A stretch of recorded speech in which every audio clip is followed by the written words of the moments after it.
Good afternoon, folks, and welcome back. This is U.S. Home Talk. We're live every Wednesday at noon on Facebook and YouTube. You can also find us on all of the streaming podcasting platforms in the entire universe. The force of the force.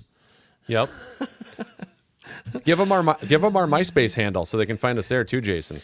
Yep, the good old MySpace handle. I did talk to somebody, I think it was last week, and they still have the old AOL account, email account, and so I always get a little chuckle when folks are still using the AOL. So once in a while I'll see Yahoo. Of course, the majority of what we see is Gmail accounts, but we do get that AOL account once in a while. It's got to be 25 years old probably. Got it. Yeah. AOL, pretty close. It's got to be, right? I would think so. Somewhere around there. So we got a cool show planned today. Folks, again, this is U.S. Home Talk. Jason Walgrave here with Walgrave Real Estate Group and the Minnesota Real Estate Team. We have Mortgage Mike Overson with Illuminate Home Loans. Marcus Walgrave with Hague Realtors is off for the day. He's actually traveling back to the great state of South Dakota. He came up to the cities here, spent a couple nights with his brothers, Derek, Brad, and myself, and so that was great to see Marcus. And now he's traveling back. And then, of course, we have our great and all-powerful producer and insurance magician, Evan Little. Hello. There he is. Hello. All right, so what are we going to talk about today? Well, first of all, folks, if you have questions during the show, two ways you can get those questions over to us. One is through the comment section on Facebook or YouTube. Ask any questions, anything and everything real estate related, whether you're thinking about buying, selling, investing in real estate. You have questions about mortgages, interest rates, pre-approvals, financing, refinancing, new construction, anything and everything real estate related. You can ask us those questions during the show in the comment section, or you can text in those questions to our real estate and show hotline number, which is 612-234-7585. That's the best way to get a hold of us. 24 hours a day, 366 days per year, every 4 years. Yep. Did you catch that, Overson? I did, which is next year. Next year it is next year. 366 days. Look at that. I'm a whole year ahead of schedule. Hey, you know what's crazy? Our days start getting longer in 6 weeks. We got to wait 6 weeks for that? We only got 6 more weeks for days to get shorter, and then they're going to start getting longer. Yeah, December 21st normally. Yep. When you say days get longer, you're talking about the light of the day, correct? Yes. Not like the 24-hour day. Yeah. Well, maybe they're going to try something new this year and actually make the days longer. No, the amount of light we have each day starts getting longer. In 6 weeks, we're that far along this year where we're only 6 weeks away from. Let's go. Our light getting longer versus shorter. Let's go. I'll tell you what. When it gets dark at 4 p.m., that takes a little bit of time to get used to. So at least it's lighter in the morning. But you like daylight savings? You enjoy that or no? I don't know. I don't know how much daylight they're saving. I haven't seen that number yet. I wonder if they'll. Is it worth it? Is it worth to save the daylight? I don't know. Probably not. Well, you get up when it's dark anyway. I get up when it's dark still anyway. Dark. It's still dark. It definitely messes with the kids for a week or so. Just with their internal clocks. But I don't know. I'd probably be fine if it just stayed the same all year. I'd be fine with that too. Yeah. No big deal. It is what it is. We work all hours of the day anyway, so it doesn't matter, right? Yep. Folks, our text line, you can text questions during the show.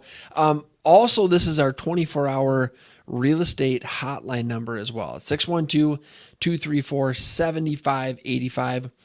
Again, 612-234-7585. Best way to learn more about the show, all of our fantastic partners, of course, everything to do with real estate and mortgage, go to our website, ushometalk.com. It is a exceptional resource for all things real estate.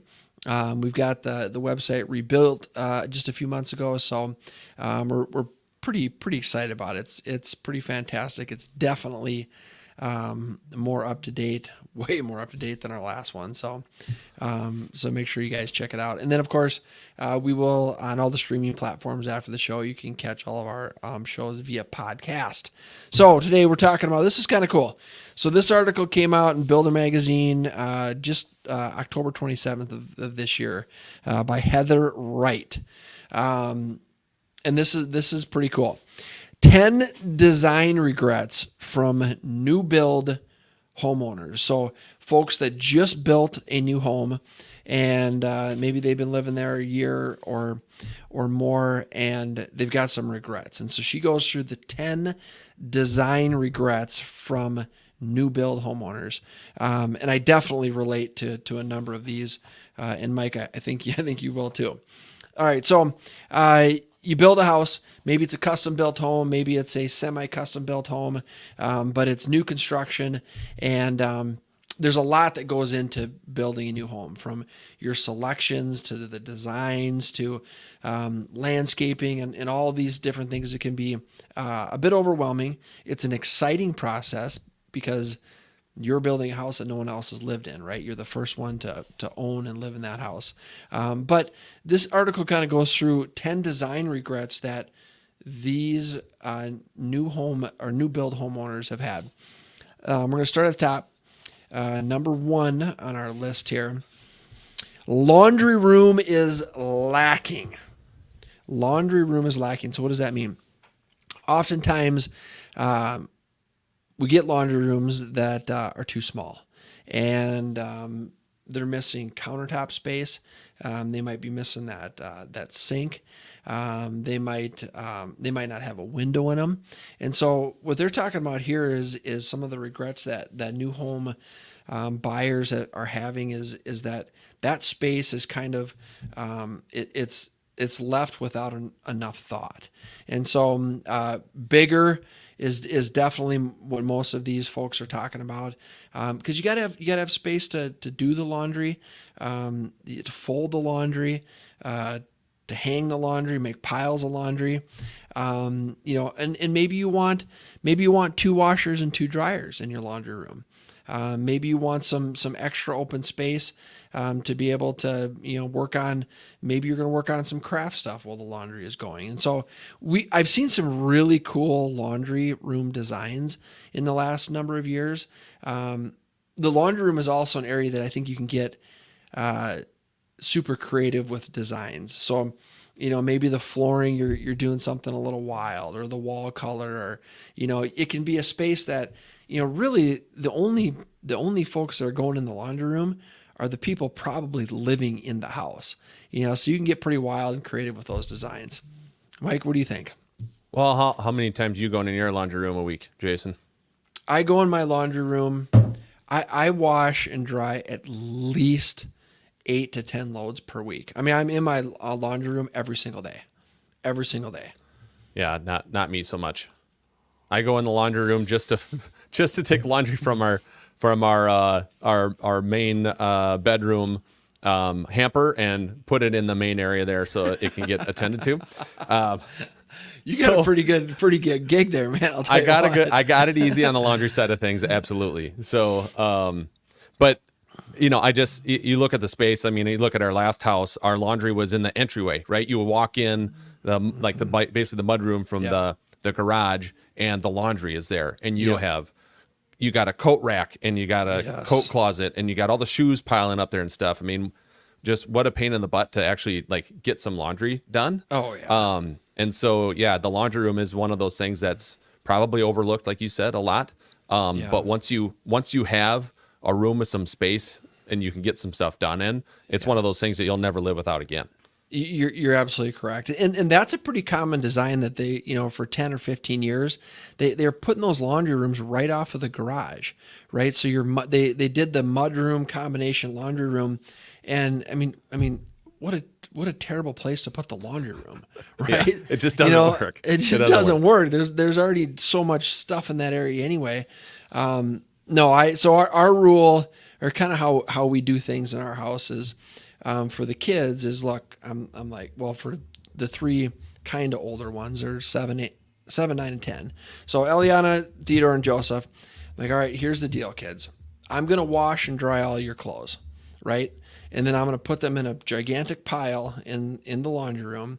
And then once a week, you're all going to go in there and you're going to fold and hang up and put all your clothes away. So when I say I'm doing laundry, I'm washing it and I'm drying it, but they're putting it away. So it works.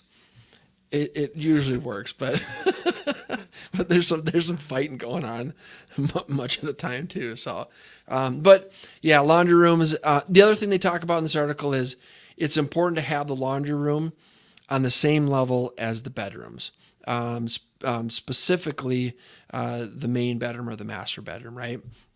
And so, a lot of older homes, you've got the bedrooms upstairs in 2 stories and the laundry room's all the way in the basement, and that's why they used to have the laundry chutes, right? And so, not super convenient to have the bedrooms on the second floor and the laundry in the basement. And the other thing we're seeing in recent years is multiple laundries, right? And so, maybe you've got the bedrooms upstairs, you've got a laundry room up there, and then in the basement, you've just got another set. It's a stackable or just a secondary washer and dryer to handle additional items. So that was number 1 on here. Laundry rooms are lacking.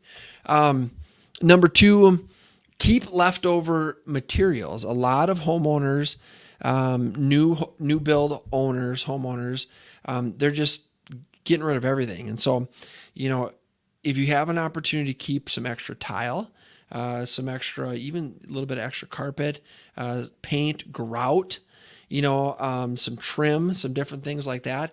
If you do need repairs or you need even additions to the house, having those extra materials are going to be important, because a lot of times, I would say more material than not, they make it for a while, then they quit making it. And so, if you have those extra pieces, it's going to save you a ton of money, and it's going to make it easier to fix that ding in the wall that, one of the kids did yesterday. So Yeah.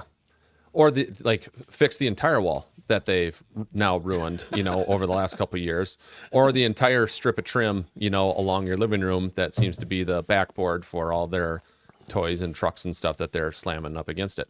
Yeah, man, I'll tell you what, pets, dogs and cats, probably dogs more, can be tough on houses, but man, kids are tough. They're rough on the houses. So yeah, from what I hear, they might be rough on walls. They might ruin your trim in different places. Don't know from experience, obviously. No, Just I don't either. Just what I hear out there. No experience in that area. Number 3 on the list. Okay, this one, man, we do a lot of business with Pebble Creek Custom Homes. This one is really important for the customers that we're building houses with, but most people don't think about this. Number 3 on our list is change position on the lot. And so what does that mean? So when you're building new construction, you have the opportunity in many cases to position the house maybe a little bit differently. So a developer comes in, and if it's a national builder, they're just take the lots and they're going to pop all the houses on there. Some things that they're not necessarily taking into consideration is how's the house facing, right? So, if you angle the house just a little bit more, are you going to get better views? Are you going to get views of maybe some wetlands or some water features, or are you going to get some more access to road noise? And so positioning that house, moving it a little bit this way or a little bit that way can certainly change the whole feel of the house, taking into consideration, where does the wind blow from most of the time? Where's the sun rising and where's the sun setting? And so positioning that house correctly is important. What we'll do sometimes is we'll go out to the lot and we'll say, okay, we've got a customer that wants to build, they want to build a 2-story. Okay, we're standing on the lot. This is about what our views are going to be when we're in the walkout basement. Now let's take our drone. Let's go up about 15 feet, 16 feet, do a 360, Here's what your views are going to be from the kitchen or the great room. Let's go up another 10 feet. Here's what your views are going to be from the master bedroom. And so you can get a good idea by using, drones and other technology to see what your views will be when the house is built. But take some time to really think about the position of that house. And the other part is how are people getting to your home, right? How are they driving into the, up the cul-de-sac or down the street? And what is the first thing that they're going to see? Sometimes if you just angle the house a little bit more, you're going to get a more of the front elevation. If you angle it too far the other way, all you're going to see is garage. So take some time and position that house and making sure it's exactly where you want it to be. Yeah, even forward or back on the lot. You push it forward on the lot so that you have a bigger backyard. You push it back further than the lot so you have a bigger front yard, where your kid's going to be playing most of the time. That type of thing too is, if you got a lot that's pretty deep, you got some play there to move it forward or back if you want. Yeah, that's a great point, Mike. And if you've got, maybe you have the ability to move it far right to create more of a backyard on the one side because maybe that's more level, and so the terrain of the lot and how it, whether or not it's flat or sloped, that can help determine what the best place to position that house is. Folks, we're talking about 10 design regrets from new build homeowners. Number 4 on our list, more outlets. Just about everybody said they want more outlets. When you're looking at blueprints, you've got your code, right? It says you got to have 2 outlets per wall or whatever the local codes are. Almost everybody wants more outlets. That was one thing we did when we built our house is the garage. I loaded the garage. I got so many outlets in the garage. I could power every house on the block for Christmas, all their Christmas lights, because it's something that my last house, I think there's 2 outlets in the whole garage. So I had extension cord running everywhere and never had enough power to get all the stuff done. And that goes for not only the garage, but inside the house, right? Especially the kitchen area. The kitchen and the basement are the 2 I think are where people are going to regret it the most. Yeah, that's a great... You see it all the time in basements where you go down there and they've finished it out and it's like, why aren't there outlets on this whole wall? Oh, well, that would have cost extra on the build. So it's only on the side where the electrical comes in. And then they got extension cords running all over the place in the basement. Right, exactly. And in the kitchen, you're going to put, if you got an island, you want to make sure you got outlets in the island. We did a good job of putting outlets inside the pantry. We put outlets inside the cabinets. One of them we've got for the, what's that? Dyson vacuum cleaner. So that thing hangs in there. We've got outlets in our master bedroom closets or master closets. There's outlets in. We definitely took a lot of extra time to think about where do we need power, what type of kitchen appliances or counter appliances are we going to use that we want to keep plugged in. Maybe you keep your Keurig in the pantry, and so you got to have it plugged in there, or charging stations or things like that. More outlets is definitely one of the regrets, not having enough. Yeah, I just like to plug like a power strip that's got like 18 slots in it into one of them and just load it up. Usually that's a safe bet. Evan's sitting there shaking his head right now. Is like his house is going to burn down tomorrow. Yeah, the one thing that we didn't do that we wish we would have is we got a closet where the vacuum and stuff hangs. We didn't get an outlet in there. Yeah. And so it's like now we got to plug that cordless thing in to charge the battery, and we got to pull it out. It's got to sit out to charge it. Is it that big of a deal? No. But it's just one of those convenience things. It's like, man, it'd be nice to have it in there, just have an outlet right in there, and it just stays in the closet and it's tucked away and good to go. And just, it's little things like this that, if you're going to be building a home, you just take some extra time to consider it. Because when you're building it, It's way easier and way less expensive to do it when you're building it than to do it after the fact. Because you can add these things, but when the house is already finished, it can be pretty costly. Talking about 10 design regrets from new build homeowners. Folks, make sure to check out our website, ushometalk.com. In the comments, you can ask questions, make comments. You can do that on Facebook or YouTube. We're live every Wednesday at noon. Of course, you can find us via podcast and all the streaming platforms.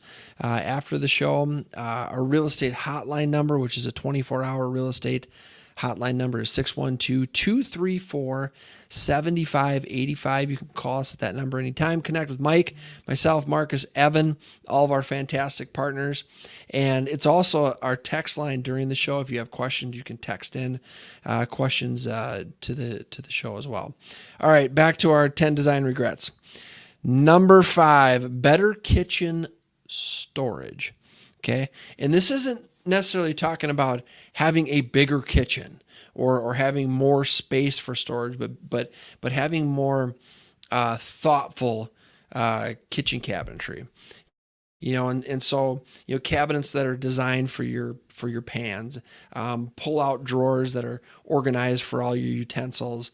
We talked on the show a number of weeks ago where a client had, they had these, and Mike, I think you guys have them, where you pull out the drawer and there's the saran wrap and the tin foil and the baggies and everything's super organized. And when you're building your home, especially when you're talking about custom cabinetry, you have an opportunity to include all of these really cool storage options that, again, you can do after the fact, but it costs a lot more. It certainly is a bigger hassle. And that's one of the 10 design regrets is having better kitchen storage. And you can never really have too much storage, can you? No, you cannot. No. It's kind of the old adage: you'll never regret having more storage. So whether that's the kitchen, whether it's garage, whether it's the basement, it's we always have too much junk. That's what we have in America. We have too much stuff, and we got to have a place to store it. And so it's like, get as much storage as you can. You'll never regret it. So I can tell you all the years that I've been selling real estate, and of course it's only a couple, but out of all of those 2 years that I've been selling real estate, I have never seen a home that someone's living in, so that it's occupied, they're living there. I've never seen a home that someone's living in that has an empty closet or an empty storage room or an empty garage. And so I've seen some really, really cool organized garages, like garages that I walked in and I was like, man, we got to be in like a magazine right now. This is incredible, but you can't have too much storage or organizing the storage that you have. I think there's some great opportunities there. Number 6, better lighting in the kitchen. And we've talked about this on the show before too. Whether you've got your accent lights in the upper cabinets, or you've got upper cabinet up lighting, you've got your under cabinet lighting, you've got your toe kick lighting, the type of lighting, whether it's dimmable, whether you're using LED or the bright lights. You've got your lighting pendulums that are more, I guess, have more style. But lighting is something that is on this list that, as a regret, that they didn't do enough lighting specifically in the kitchen. That's interesting. Lighting can change the whole feel of everything. You literally, if you want to change the feel of any room, or even the outside of your house, just changing the lighting will make it look different and give it a different feel. It's a pretty quick and easy and low cost way to mix it up if you want to. Yeah, I was talking to Kelly on my team this morning, and he's got a listing where last week they went in and they changed out all the light bulbs to a brighter light. He said it completely changed the entire feel of the house. It's a $525,000 house. All they did was change the bulbs, and the whole house felt brighter. It felt newer or not as dated. Because of the lighting and the light bulbs. So pretty cool example of how something pretty simple can make a big difference. Number 7 on our list, higher ceilings or ceiling detail. Okay, so what are we talking about? Higher ceilings, we know, right? A lot of times when we're building new homes, a builder's standard basement ceiling height is going to be 8 feet. I'll tell you what, folks, if you go to 9 feet, or in some cases 10 feet, but we see a lot of 9-foot ceilings in basements. That completely changes the whole feel of the basement. It doesn't feel like a basement anymore. You've got high ceilings. If you go to the main floor and you go from, 8 feet to, most new homes have 9 feet now, but you go to 10 feet, or you go 10 feet and then in the great room, maybe even go up another 6 inches with like a box. Now you've got 10.5 feet. If you can increase the ceiling height, we see it in master bedrooms where they've got tray vaults or they got vaulted ceilings in the master bedrooms. Something that dramatically changes the feel of that house and is nearly impossible to do after the fact. It's really hard to add an extra foot of ceiling height in the basement after you built the house. So, I don't know how you do that. Well, you'd have to jack it up and add a couple courses, So, but and the cost to do it, surprisingly, the cost to do it when you're building is really much lower than most of our clients realize. Because what's the cost to go from an 8-foot to 9-foot? We give them the price. Of course, depends on the size of the house. Most of the time, their comment is, "Wow, yeah, I'd definitely do that," and because it changes the whole feel. So, ceiling height in all those different areas, and some ceiling detail. So whether you're talking about some crown molding maybe on the ceiling, or you're doing some corner features or some different sheetrocking features in the ceiling, those are some things that can really change up the feel of the ceiling. But ceiling height is a big deal. Don't miss out on that one. Yeah, the Pebble Creek built our house. One of the things they just added, because they knew that we would like it, and they just added it really without even running it by us, because they just knew kind of what our style was and what we liked. So right in the entryway there, they did shiplap. So they did a section of shiplap on the ceiling, and then the main chandelier that as you come in hangs from that, and it looks terrific. Awesome. It breaks the ceiling up because the entryway is connected to the living room, which is connected to the kitchen, which is connected to the dining room. So it looks like one kind of big room, if you will. And that's a big ceiling. And so they kind of broke it up with that shiplap, and it looks incredible. It does look, and it's one of the first things you see when you walk in the front door. You're like, wow, look at that ceiling, and so it's a great first impression. Folks, talking about 10 design regrets from new build homeowners. Number 8, and I can relate to this one. Number 8, dark flooring. Dark flooring looks spectacular when it is brand new and unscathed by children or pets or anything else, or dirt or dust. We have a little bit darker floors in our house. They do look really, really nice right after they've been cleaned, right?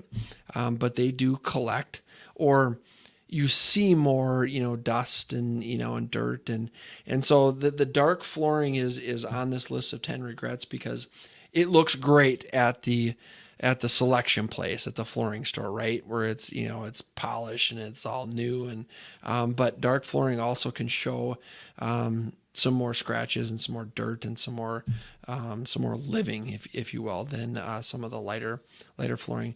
Most of what Pebble Creek's been doing in the last number of years is it's that kind of that whitewashed oak. It's a white oak, and so it's got almost a grayish tint to it. But so it's not light.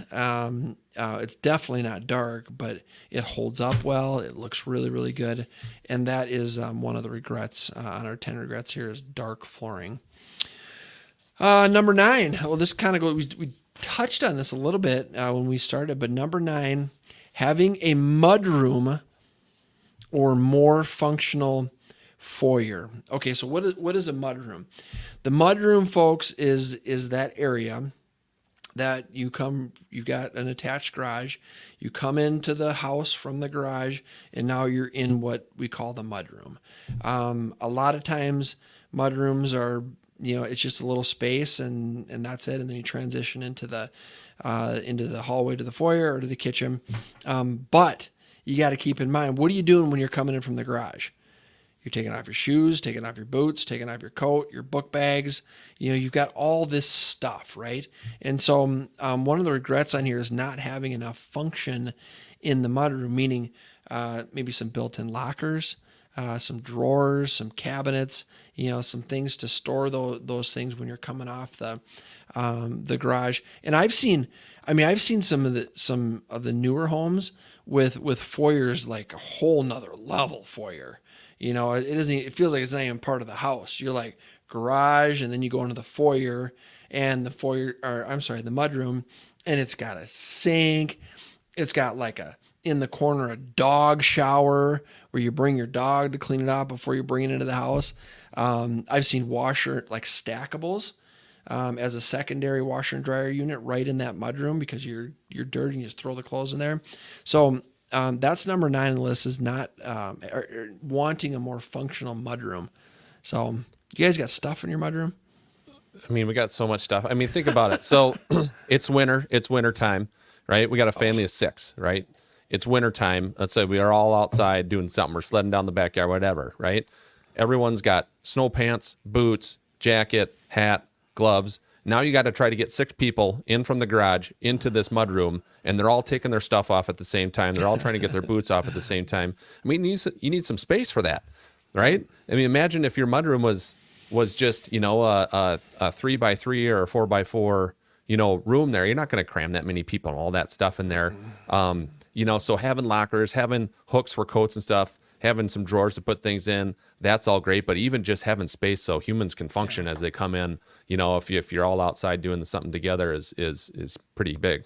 Yeah, it is big. What a lot of our clients are doing in their existing homes, which is pretty cool, is they'll take a whole wall in the garage, right? And they'll do like an organization wall where you got hooks, you got like boot warmers or boot dryers and shoe dryers, and they just transform the garage wall into, look, this is where, especially like you said in the winter, Mike, because you have all the extra clothes. You guys are going to take off all your stuff out in the garage. You're going to hang it up all here before you come into the house. So pretty cool when they do that. 10 design regrets from new build homeowners. Our last one is more green options. What they're talking about is, a lot of the household appliances. Many homeowners are more conscious about being or having a sustainable and eco-friendly home. So whether it's extra insulated doors, the appliances, but having more green options during the build or when you build your house, because again, it's more cost effective when you're doing it from the beginning than if you're changing out those things later as you go. 10 so when design. When you say green options, does that also mean that like the avocado green appliances? No, I haven't seen those for a while, but I do remember those. Yeah, they're disappointed that that's not an option in their appliance colors anymore. I will see I'll see the avocado green, and then I'll see like the mustard yellow ones once in a while too. Yeah. So they must have been all around the same era. Yeah. Long time ago. But you know what? They still work, I bet. Probably. They're from a time where we all want to go back to that time.